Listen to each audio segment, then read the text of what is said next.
بسم الله الرحمن الرحيم الحمد لله رب العالمين والصلاة والسلام على أشرف الأنبياء والمرسلين نبينا محمد وعلى آله وصحبه أجمعين أما بعد. Continuing with reading from the qasas of the Quran, and that which is related to Adam alayhi salam is the story of that which took place between Ibn Adam, between the two sons of Adam. And Allah Tabarak wa Ta'ala, He mentions it in Surah Al-Ma'idah. وَاتْلُ عَلَيْهِمْ نَبَأَ ابْنَ آدَمَ بِالْحَقِّ إِذْ قَرَّبَا قُرْبَانًا فَتَقُبِّلَ مِنْ أَحَدِهِمَا وَلَمْ يُتَقَبَّلْ مِنَ الْآخَرِ. قال لأقتلنك قال إنما يتقبل الله من المتقين لئن بسطت إلي يدك لتقتلني ما أنا بباسط يدي إليك لأقتلك إني أخاف الله رب العالمين. Recite unto them the story of the two sons of Adam. In truth, إذ قرب قربانا, when both of them made a sacrifice or put forward a sacrifice. فتقبل من أحدهما, and so it was, the sacrifice was accepted from one of them. ولم يتقبل من الآخر, and it wasn't accepted from the other. قال لأقتلنك, and so the one whose sacrifice was rejected, he said, I shall indeed kill you. قال إنما يتقبل الله من المتقين. The one whose sacrifice was accepted and the one who was threatened, he said that Allah only accepts from the muttaqeen, from those who fear Him and those who are pious. لئن بسطت إلي يدك لتقتلني, if you raise your hand to me in order to kill me, then I shall not raise my hand to kill you. Indeed, I fear Allah Rabb al-Alamin. إني أريد أن تبوء بإثمي وإثمك فتكون من أصحاب النار. That what I intend is that you return with the sin of killing me and your sin, the sin that which has led you to this. فتكون من أصحاب النار, and so you become from the people of the fire. نعم وذلك جزاء الظالمين, and that is the reward of those who oppress and the oppressors. فطوعت له نفسه قتل أخيه, and so his nafs, his self, encouraged him and made it fair seeming to him قتل أخيه, to kill his brother. We're talking about the two sons of Adam. نعم فقتله, and so he killed him. فأصبح من الخاسرين, and so he became from the losers. فبعث الله غرابا, and then Allah sent a crow. يبحث في الأرض, He sent a crow that was scratching the ground with its beak. نعم ليريه كيف يواري سوءة أخيه, to show him how to hide the body and what to do with the body of his brother. قال يا ويلتا أعجزت أن أكون مثل هذا الغراب. He said, woe to me, am I unable to be like this crow? And so am I unable to be like the crow, and so I don't hide the body of my brother.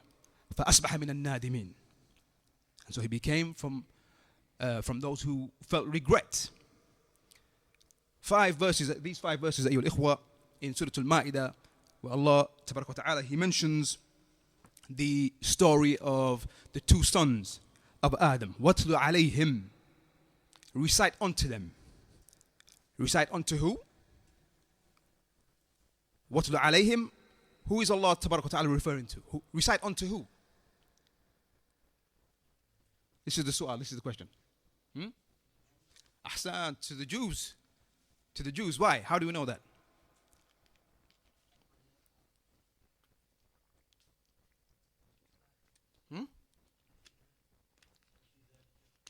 I mean, actually that, but that comes at the end, sir. But yes, of course, yes, that's the proof. But even before, the context is وَإِذْ قَالَ مُوسَى لِقَوْمِهِ اذْكُرُوا نِعْمَةَ اللَّهِ عَلَيْكُمْ. The context is Bani Israel, قوم Musa. And then as the brothers rightfully said, immediately after this story, مِنْ أَجْلِ ذَلِكَ كَتَبْنَا عَلَى بَنِي إِسْرَائِيل. And due to this, we prescribed upon Bani Israel أنه من قتل نفسا بغير نفس أو فساد في الأرض فكأنما قتل الناس جميعا. That whoever kills a soul or takes a life without due right or to cause corruption upon the earth, then it is as though he has killed the whole of mankind. And bi'idhnillah ta'ala, you all know the rest of the verse. And whoever saves a life is like he's saved the whole of mankind. Na'am. And so, وَاتْلُ عَلَيْهِمْ. Recite unto them, the Jews, Yahud, because they are أهل البغي وأهل الحسد, as is ma'ruf about them. They are the people of transgression and of envy. They are the bughat and they are hasada. They are envious. And that is why we know from what Allah Ta'ala has mentioned to us in the Quran that they became envious of the Anbiya of Allah and the Salihin. And that hasad, it led them to what? To killing the Anbiya of Allah. Subhanallah. Killing the Anbiya of Allah. And so, وَاتْلُ عَلَيْهِمْ الْيَهُودِ. من أجل ذلك كتبنا على بني إسرائيل. But also, as is mentioned, the scholars of tafsir, they mention العبرة بعموم اللفظ لا بخصوص السبب. That what we pay attention to is not the reason for why the verse was revealed, but the general meaning of the verse. And so yes, it was revealed to the Jews and recite unto the Jews. However, this also applies to this ummah. Yani the severity of what is mentioned here, the severity of hasad, the severity of al-qatl, killing. Now, Ibn Adam, وَاتْلُ عَلَيْهِمْ نَبَأَ Ibn Adam. The story of the two sons of Adam. Anyone know their names? Habil and Qabil. It is said that Qabil is the elder one, was the elder one. He was born first. The Ahlul Kitab, in their language today, they refer to them as Cain and Abel. So Abel, Habil, Cain, yani Qabil. But from the ulama, those who refer to Qabil also as Qain. Qain, you can hear the resemblance. Yani Qain bil Qaf. Qaf ya Nun. Qain. Naam. إذ قرب قربانا. When they put forward, when both of them, they sacrificed. They put forward a sacrifice. And so we know the background of this, that which has been mentioned concerning the tafsir of this ayah, or these ayat. As we mentioned, Qabil, it is mentioned that he was the elder of the two. But here also we have a question. And that is, we mentioned yesterday, that Adam was born without mother or father. Hawa came into the earth with father but no mother. Isa alayhi salam, mother but no father. The rest of the people, mother and father. طيب. But now, think of the scenario, think of the situation. This is, we know and we accept with full yaqeen, full belief, that Adam was the first man. From him came Hawa. But thereafter, for the many men and women to come, then when Adam, he had children, then what happened in order for everybody else to come? Meaning, how did they marry? Because we're talking about now Adam having sons and daughters. So did the sons marry their sisters? Is this something halal?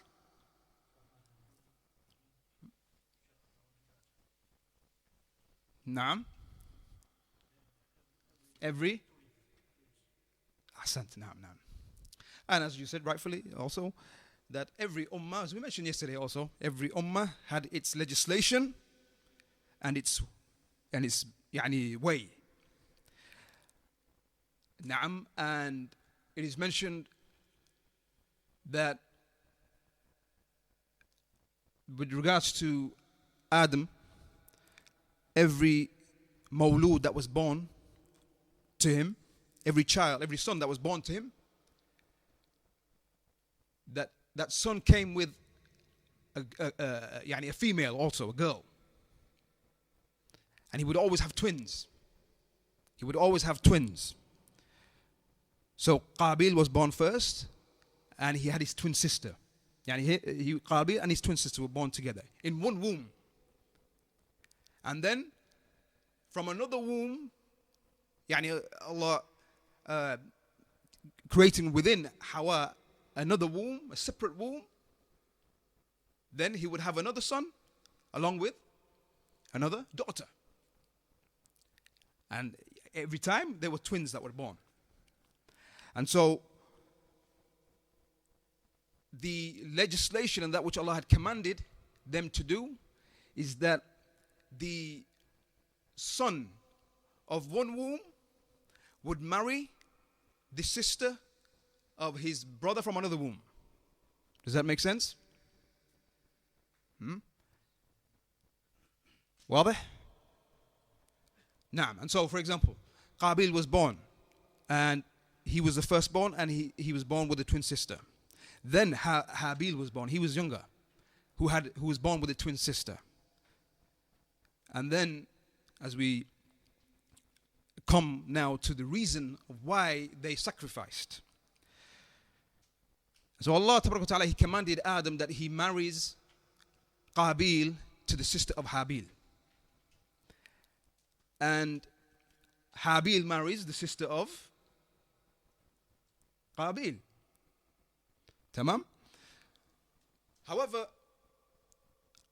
Qabil rejected this. He rejected this, and he became angry at this, and he didn't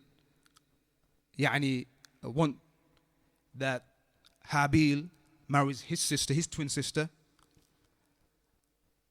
because it is mentioned that she was better, she was more beautiful than the sister of Habil. And so he refused. He refused.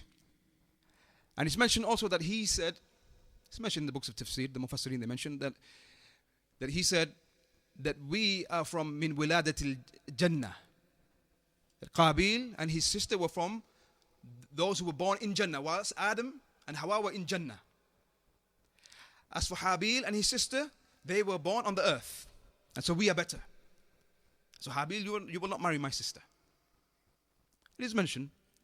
And then as one of the brothers he asked yesterday, and this is something that the scholars discuss, the Jannah that Adam and Hawa resided in, was that the Jannah which has been prepared for the Muttaqeen? Jannatul Khuld, that eternal garden? Jannah fi sama, in the heavens? Or was it a Jannah upon the earth? Was it a different Jannah? A Jannah upon the earth?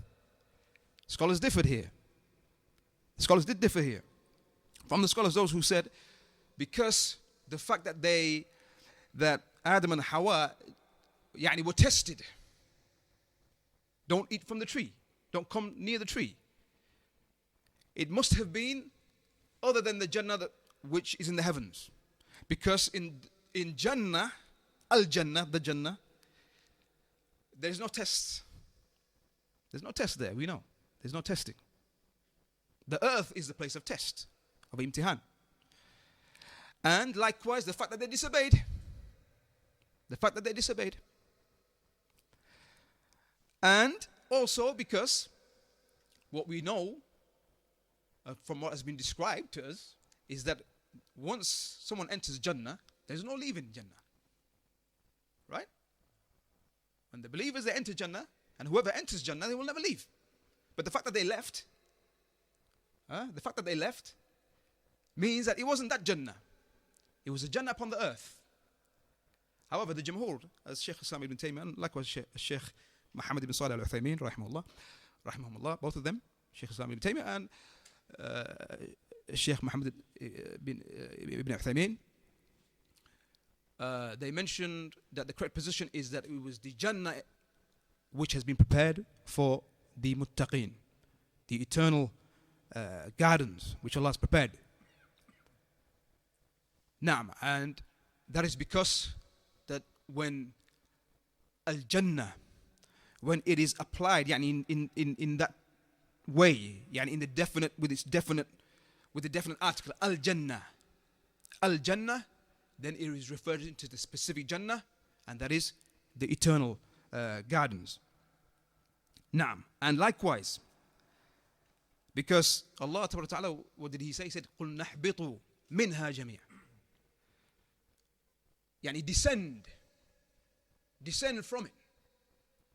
Meaning that, yani, if it was a Jannah upon the earth, then where would they be descending to? And because also, قُلْ نَحْبِطُوا مِنْهَا جَمِيعًا وَلَكُمْ فِي الْأَرْضِ ماذا؟ مستقر ومتاع إلى حين. And upon the earth is a mustaqar, it's a place of يعني residing and in temporary enjoyment. Naam. And even before all of this, the fact that Allah Ta'ala, He mentions, which is clear in Surah Taha, where Allah Ta'ala, He mentioned the qissa of Adam, and He's mentioning during the qissa of Adam and how he is to reside in Jannah. Inna laka alla taju'u fiha wala ta'ra. In it, indeed for you, you will not feel any hunger. La taju'u fiha, you will not feel any, you will not have any hunger within it, and you will not become naked. Wa anna la tadhma'u fiha wala tadha. Nor will you feel any thirst or the sun's heat. And these are descriptions of what? Jannah, not the earth. This doesn't happen on the earth. So, na'am, the correct position, the position of the Jumhur, is that Jannah that we're talking about is the Jannah of al-Khuld, the eternal gardens. Na'am.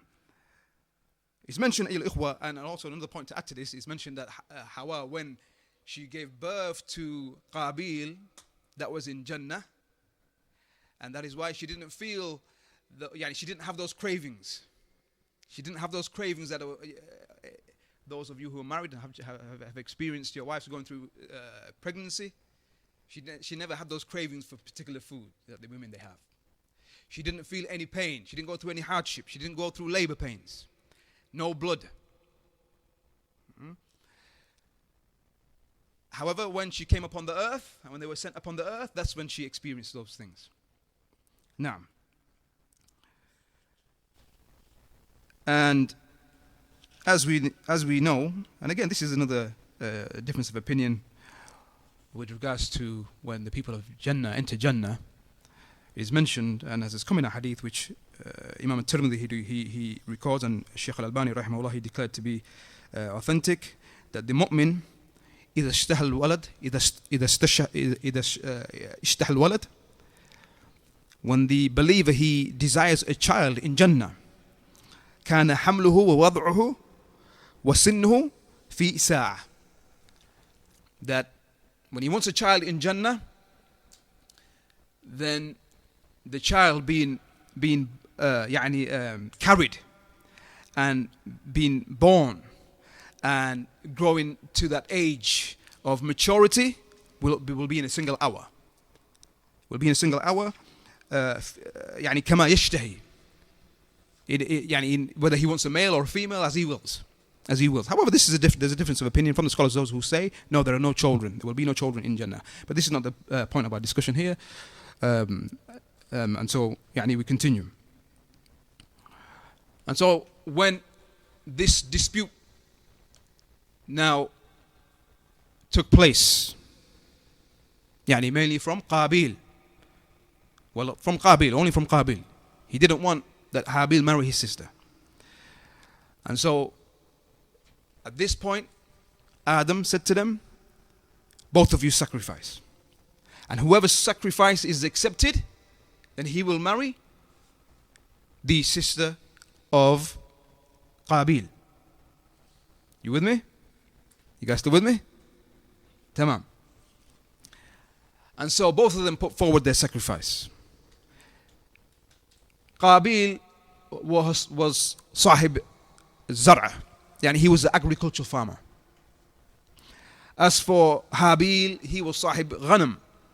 He was a livestock farmer. Qabil, he put forward the worst of his crops. And he came forward with a plate, which he was offering, but the worst of what he possessed. Because inside himself, he said, I'm not going to accept this, regardless. He's not marrying my sister. He's not marrying my sister. So he had this within himself, this intention. As for Habil, he gave the best. He put forward the best of his livestock, the best. And he was willing to submit to the will of Allah and the rida of Allah, the pleasure of Allah, even if he was not, if his sacrifice is not accepted, and he won't get to marry the sister of Qabil. You still with me? Naam. And so, as is mentioned, that the way at that time, the way in how a sacrifice was accepted is that Allah would send a fire from the heavens which would come and would take the sacrifice to show that it was accepted. And so, it's clear that it was accepted from one of them and rejected from the other, as the verse clearly mentions. And the Mufassirin, they say that it was the sacrifice of Habil that was accepted. And so, Qabil, he then said, لَأَقْتُلَنَّكَ, I shall indeed kill you. I shall indeed kill you.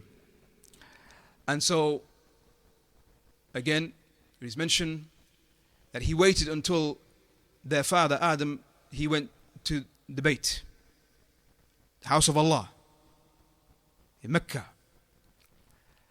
And he then went to his brother Habil. And he said, I will kill you. And you have to remember, this is the very first human beings. And this was the first killing that took place. It's mentioned he didn't know how to kill him. He didn't know how to kill him. That he went to Qabil and he was squeezing him. That he was trying to twist his neck, or he was squeezing his bones. Didn't know how to kill him. It's mentioned again that just as we know from the story, Allah Ta'ala, after he killed him, that Allah sent, and he didn't know what to do with his body, that Allah sent the crow to teach him how to bury the body. It's mentioned that at this point, when he didn't know how to kill his brother, that Shaitan came and showed him how to kill. Shaitan came and showed him how to kill. It's mentioned that via an animal, they killed another animal with a rock. And so he took, Qabil took a rock and he cracked his brother's skull of Habil. نعم فأصبح من النادمين. فأصبح من النادمين. Of course, Allah he mentions that he became from the khasirin, from the losers, and he also became from the nadimin. Because after he killed his brother, he dropped into his hands. He dropped into his hands now. Qabil killed Habil, his brother, and now he's lifeless, he's dropped into his hands. He doesn't know what to do. The first killing that ever took place, ayyul ikhwa. He didn't know what to do, and he was full of regret. Some of the narrations mentioned that he didn't know what to do, and he just carried his brother on his back. Some say to a year he carried him. Some say he carried him in a sack. Wherever he went, he took him with him. But we know from the story that Allah Ta'ala, He sent the crow, and then he knew, and Allah taught him how to bury the body of his brother. Naam. This again, ayyuhal ikhwa, is trying to be brief, to the best of our ability. Only 5 verses in the Quran where this is mentioned. Surah Al-Ma'idah, you can refer to that. If you want to read that in more detail, or if you wanted to take your time and look at that story in the Quran. But what we take from this qissa, ayyuhal ikhwa, is first and foremostly that we see here the first killing taking place.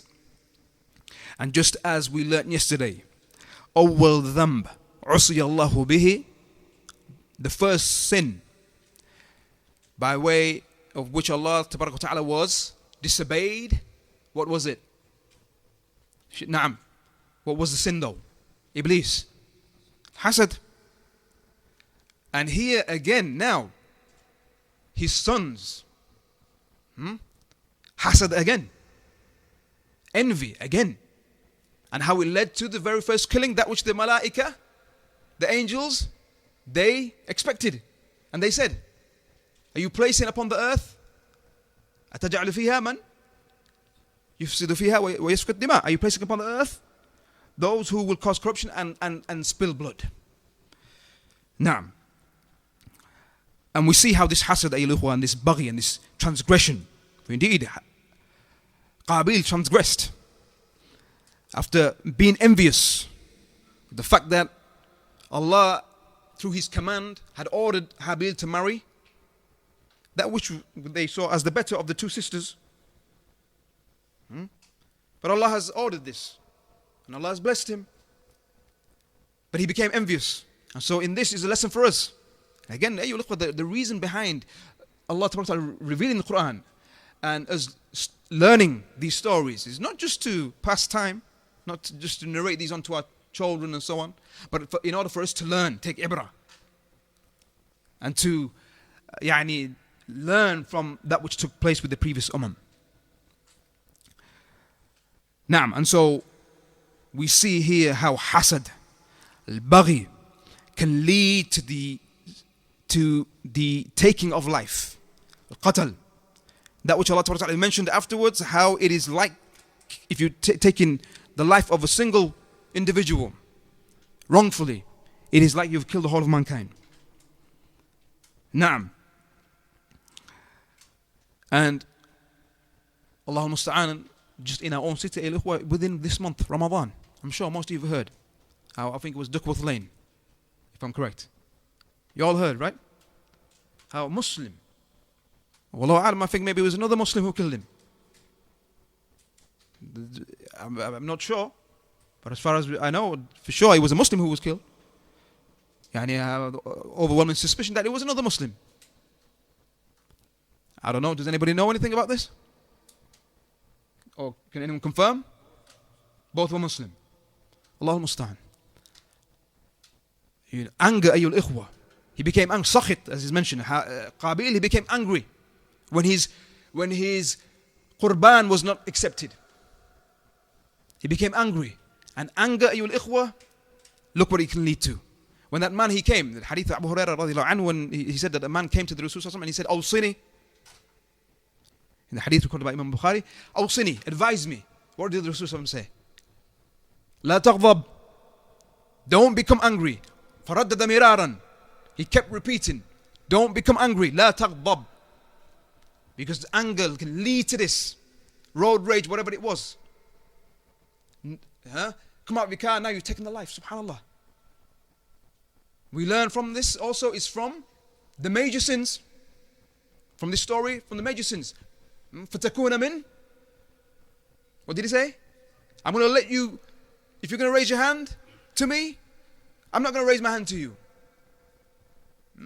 Because I want that you, if you're going to do this, that you're going to be sinful with regards to your actions, and that which has led you to this, your hasad, your envy, your anger, and so on. And the sin of killing me, the sin of taking a life. And he said, فَتَكُونَ مِنْ أَصْحَابِ النَّارِ, and so you become from the people of the fire. Clear evidence to show that this is from the major sins. The major sins that which has been mentioned, that if in the Quran or anything which has come with a threat of the fire, then that is a major sin. A major sin. Now,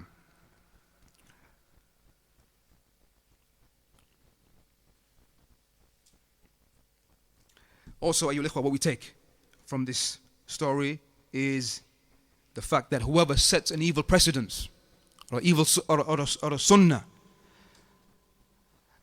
which is evil, meaning a practice which is evil, and whoever follows him in that, then he has a share in that sin. As the Rasul sallallahu alaihi wasallam, he mentioned in that hadith, لا تقتل نفس ظلما, that a person is not killed wrongfully, إلا كان على ابن آدم الأول كفل من دمها, that a soul is not taken wrongfully except that the first son of Adam has a share in that blood. And this is a proof to show how the sons being referred to in the Quran here, وَاتْلُ عَلَيْهِمْ نَبَأَ ibn Adam, recite unto them the story of the two sons of Adam, were the first sons of Adam, because from those and from the Bani Israel, those who came in, they said, and some from this ummah, they debated whether the sons of Adam, were they from Bani Israel? Because when we say sons of Adam, you're a son of Adam. Yeah, we can refer, when we say sons of Adam, how many hadith, how many evidences or texts mention son of Adam or sons of Adam, and it's referring to everyone. So someone said, no, it's not, doesn't literally mean the first sons of Adam, but sons who came later, so from Bani Israel. But this hadith shows to us, there's no soul that is killed wrongfully except that the first son of Adam has his share. نعم لأنه كان أول من سن القتل, because he was the first one to set as a precedence and as a practice القتل, killing. Likewise, الإخوة, this story, what we learn from it is the sanctity of the human body, and how even after death it is aura, and it is to be respected, and how it is to be buried into the earth. And we finish with this final point. When Habil, when he said, إني أريد أن تبوء بإثمي وإثمك فتكون من أصحاب النار, he said that what I intend from me not raising my hand to you is that you are the one who carries your sin and my sin, the sin of killing me. And so you end up being from the people of the fire. We here now, this brings up the question of the debate. What do you do as a Muslim then? What do you do if another Muslim intends to kill you? And again, look, Ikhwan, it's not just hypothetical. Okay, this question right now is hypothetical, but it takes place. We've seen on our doorstep, just around the corner, Duckworth Lane. SubhanAllah, just a few years ago, someone who I knew went to school with myself, ayyul ikhwa. Some of the brothers, they live on the same street. Just over here, Bradford 7. Here, we're in Bradford 7, ayyul ikhwa. He was stabbed. From what has been told to us, it was a family feud. Family feud. Killed. This takes place. What does a Muslim do when another Muslim is trying to kill him? Do you defend yourself? Because here we see from this qissa, he didn't defend himself. Sir? He didn't defend himself. He said, I'm not going to raise my hand to you. Na'am. What does a Muslim do in this situation? Do you have the right to defend yourself?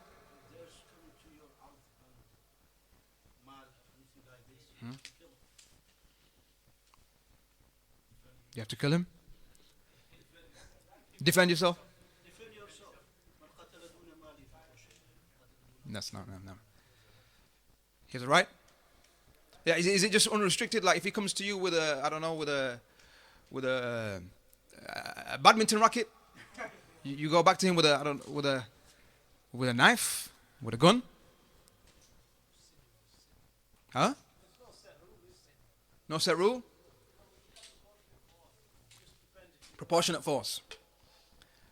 Na'am, this is what is mentioned that, I mean, there is a difference of opinion. First and foremost, let us say that. There's a difference of opinion.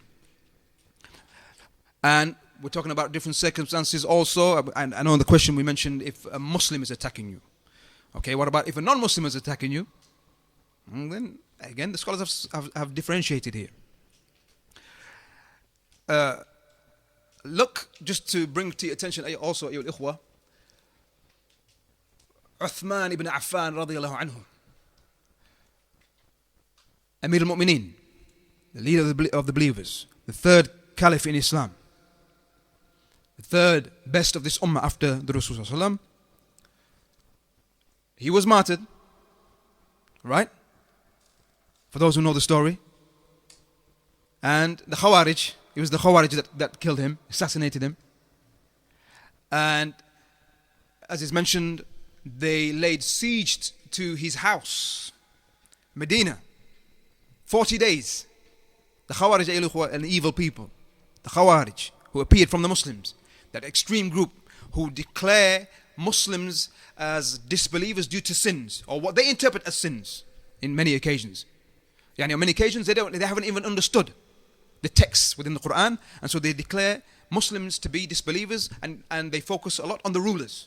Look at the rulers. And so they focused on Uthman, the Khalifa, and they declared him to be a kafir, and so they came to Medina and they laid siege. 40 days. The people were not even going out to the Masjid al-Nabi. They didn't go out to pray because they came to wreak havoc, and they wanted blood. And for anyone who knows the story, and it's too long again for us to mention the story. However, they came, and from the Sahaba, those Sa'd bin Abi Waqqas, Abu Hurraira, Khabbab ibn al-Arat, Abdullah ibn Mas'ud, many of them the Sahaba, they came to defend Amir al-Mu'mineen, and they came to his house, and they said, you have the right to go against them. And they have transgressed. And so let us fight. Let us take up the swords. However, Amir al-Mu'mineen, what did he say? Anyone know? He didn't want to spill the blood of a Muslim. And he said to Abu Huraira, he said, are you pleased? Are you pleased that you kill the whole of mankind and me along with them? He's extracting that from these ayat. To kill a single person is like you kill the whole of mankind. Are you pleased with that? Abu Huraira said, no. He said, go, leave. And he commanded the Sahaba to go, and that's why there is no blame on those Sahaba. Because their leader is telling them, go.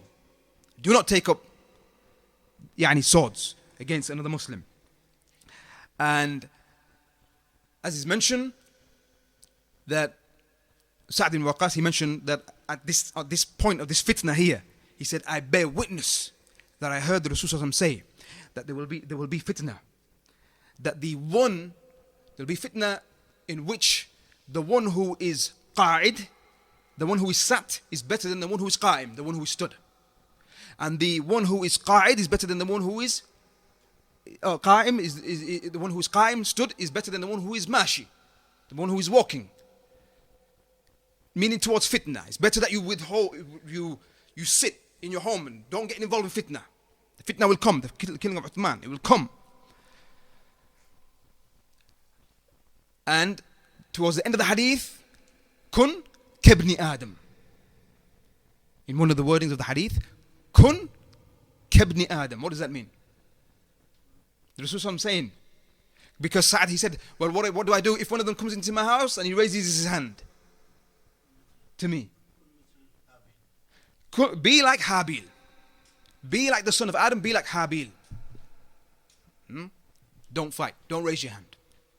So you have these texts here, which would يعني, serve as a proof for those who say يعني, don't fight back. Because there are those who said, no, don't fight back. Look, there's clear evidence. The statement of the Rasul, fi'l of the Sahaba, fi'l of the action of Uthman, the Khalifa. Prophet said, stick to his Sunnah also. Right? But there are evidences also to show that a person should defend himself, defend his property, defend himself, his family, his wealth, and so on, his property. And as Allah Ta'ala, He mentions in the Quran, I know this is well over 15-20 minutes, but again, we're still in the bank holiday weekend. I'm hoping that most of you still have that time off. We'll definitely try and shorten it as time goes on. Tamam. Allah Ta'ala, He mentions in the Quran, وَإِن طَائِفَتَانْ مِنَ الْمُؤْمِنِينَ, that if two groups from the believers اقتتلوا, they fight, what do? فَأَصْلِحُوا بَيْنَهُمَا, then rectify between them. However, what comes after? فَإِن بَغَتْ إِحْدَاهُمَا عَلَى الْأُخْرَى فَقَاتِلُوا الَّتِي تَبْغِي حَتَّى تَفِيءَ إِلَى أَمْرِ اللَّهِ. However, if one of them transgresses, so if two groups from the believers, they fight, then the first step is that we rectify between them. However, if one of them transgresses, so we're talking about believers, Muslims, fighting each other, whether it's one Muslim, two Muslims, individuals, or whether it's groups, that we seek to rectify first and foremostly. But if one transgresses against the other, فَقَاتِلُوا الَّتِي تَبْغِي, then fight the one that transgresses. So here's a proof, clear proof, to fight back, defend. And again, we have fi'l al-Sahaba, Ali radiallahu anh, again, another leader of the believers, Khalifa, Al-Rabi', the fourth. He fought against the army that came towards him from the Muslimin. Naam. So difference of opinion, al-ikhwa, al-hasil, the summary is that some say it's wajib. The Ahnaf, from the madhahib, even if we just focus on the madhahib, the Hanafiya, they say that it's wajib, and they use some of those proofs that we mentioned, and also as Allah Ta'ala, He mentions in the Quran, وَلَا تُلْقُوا بِأَيْدِيكُمْ إِلَى تَحْلُكَ. Do not throw yourselves with your own hands into destruction. So because if you submit and you don't defend yourself, then it's like you're just throwing yourself in harm's way.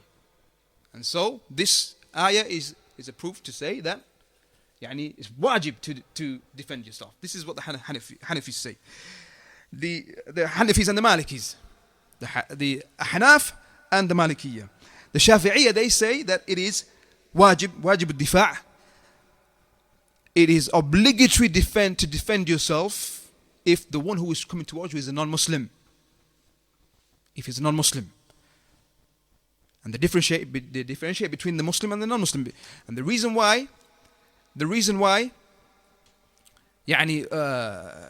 differentiate is because if one submits and just allows the non-Muslim to take his life, then this is from the angle of humbling oneself and it's like you're humiliating yourself towards the kafir.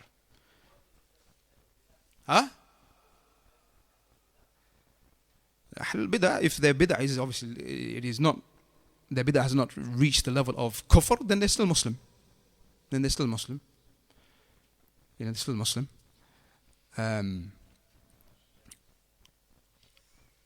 This is making it definitely longer than 20 minutes.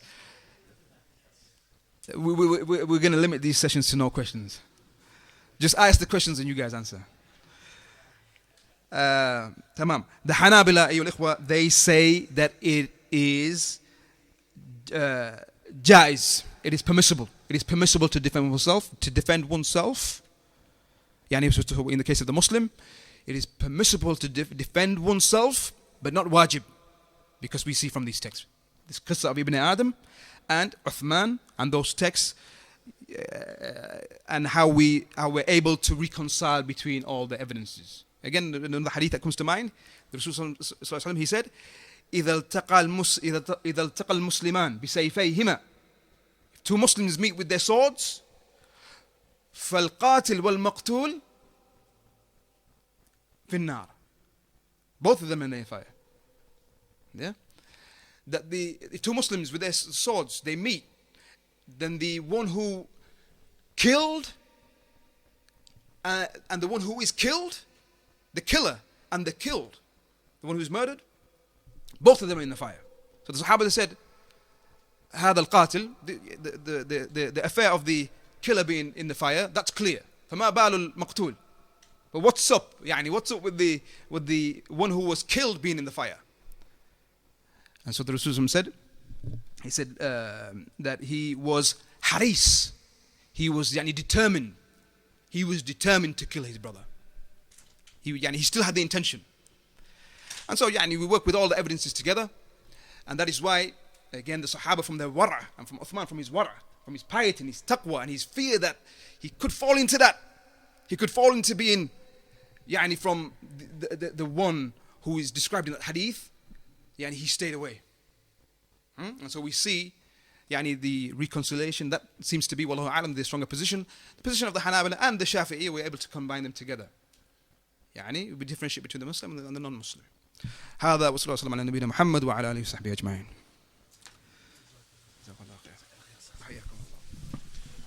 Ikhwa, please be mindful of the neighbors and lower your voice, please, when you exit. جزاكم الله خيرا.